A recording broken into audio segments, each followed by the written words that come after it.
Welcome everyone. So today's session is on another topic related to prosperity. This one is about making the parts of our business fit correctly. Okay. So so today's topic is on making pieces fit. Okay. So as we know, in a business, there are a lot of pieces. There's raw materials and there's other things. So today's topic was fitting things together, So like, in a business, we have all these parts that need to fit together. And even at home, we have similar parts that need to fit together. So one of the things is when we have a jigsaw puzzle, I don't know if you, I'm sure as children, we all work with jigsaw puzzles, right?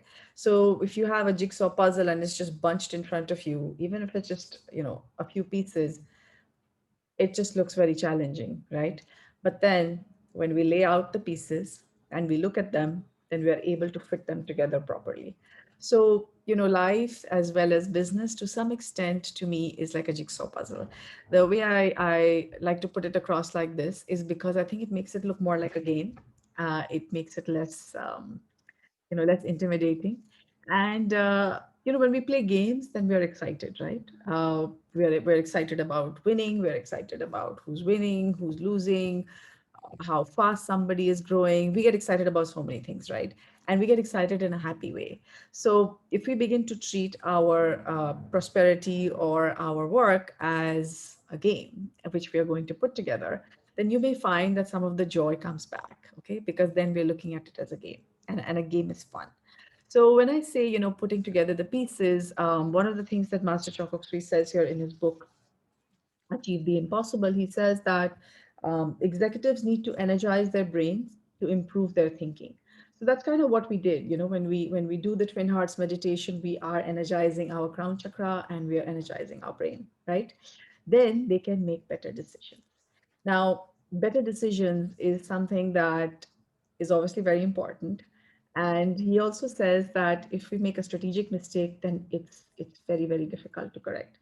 So I don't know how many of us have, autocorrect in our phones, or you have that word completions feature in the phone when you type in, let's say you type in like, APP, then it'll show you the options like Apple, appropriate. Different phones have different features. So the reason I'm bringing this up is that, let's say, for example, you want to type the word Apple and you type AP, the chances are it'll show you the word Apple, right? But if you start with PA, what's going to happen? There's no way on earth the computer is going to be able to figure out that PA means AP, which means, you're trying to spell the word Apple. So strategic mistake are something like that. Strategic mistake is the wrong first step. And so, before we start on something, we should have a plan and we should think of many, many ways of doing this. So not just one way of doing it, but, do it in like, think of many, many ways of doing it. So what happens is that if we have many, many ways of doing it, the chances of making a strategic mistake are less. So then Master Choksri also says that assumptions are just guesses. He also says that intuition is faster than rational intelligence. So, I remember I was working with a client, and he had a factory, and in this factory, they had their workflow laid out in a certain way. So the workflow was laid out in such a way that materials would move from one building to another building, and then back to the first building, and then back to the second building. There was a lot of wastage. So I call that, not properly fitting the pieces together. It would be better if process one and process two were in the same building, and then process three and four were in a different building, right? Because then the material is moving only once. So that's when it comes to factories and raw materials. What about things like stock levels? When we are working with a factory or we're working with an organization, we know there is a certain amount of stock that we need to have. So how many of us are actually aware of the stock levels that we require for our business? One of the things is, if we keep good data, then uh, on a day-to-day basis, it may not look very useful. But when you look at day-to-day data over a period of time, it begins to really make sense. So, there was other client I was working with who had a lot of not a lot, but there was this one season like Durga Puja in Kolkata, where his business would always see a decline. Okay, and every year we would have this conversation for a couple of years, and then finally I said that you already know that during Durga Puja, you're going to have a decline. I've been working with you for so many years, and we are seeing that there's going to be a decline in business during Durga Puja, whether it's in October or November or whichever month it comes in, right? So we just need to be mentally prepared for it, right? We need to save up for it to be able to run the company smoothly in that period. And what would be a better thing to do in that time? Go on vacation. You already know your business is not going to be, there's not the likelihood of getting new customers in that period is low. So this is what I call like, fitting the pieces together. We already know the pieces sometimes, but the important thing is to fit them together. So if you know that, if you track over time your own business and you see that, generally you get new clients on this particular month, then you gear up in that month for getting new clients. If you know that, during this month, the raw material supplies of such and such product tend to decline, then you prepare yourself. So, preparing for production, preparing your business is involves a planning function. And that's where I think Master Chow Sui says, executives need to energize their brains to improve their thinking, and then they can make better decisions.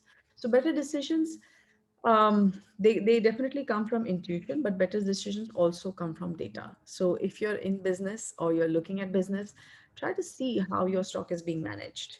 Try to see how the pieces are being managed. Try to see how the people are being managed. There may be some people who may be good with certain tasks, but they're in a different role. So we can retrain them and we can put them into another role. So these are ways of managing. I mean, a lot of us are running, businesses that are, probably 5, 6 people. So putting the pieces together. If you know that someone has an interest in a particular area, then you can groom them for that area. Then they can work on that area as well as, the area that they were hired for example. Okay. So try to think strategically of putting the pieces together of your business, identify the pieces of business or the parts of your business and try to see how they fit together. And again, do twin hearts regularly. Bless. So what I'd suggest as an exercise is that we write down all the functions that we have in our business, and we bless all those pieces of paper, and then we try to put it together in a workflow, especially if it's a manufacturing enterprise. Then put it together in a workflow and try to see if you're able to come up with a smoother workflow. Similarly, even for home, we have so many processes at home. Try to visualize, and work through the pieces of the whole functioning of the home. You may find that things begin to move much faster, and then you'll have a lot more time for things that you really want to do. Okay. So I so thank you so much for joining us for the session, and we'll see you soon. The following session is going to be the last one of this particular series, which is intense prosperity healing. Okay. And those of us watching this on YouTube, please subscribe if you like what you see and give us feedback if there's something we need to improve. And what else? I guess that's it. See you soon. Bye.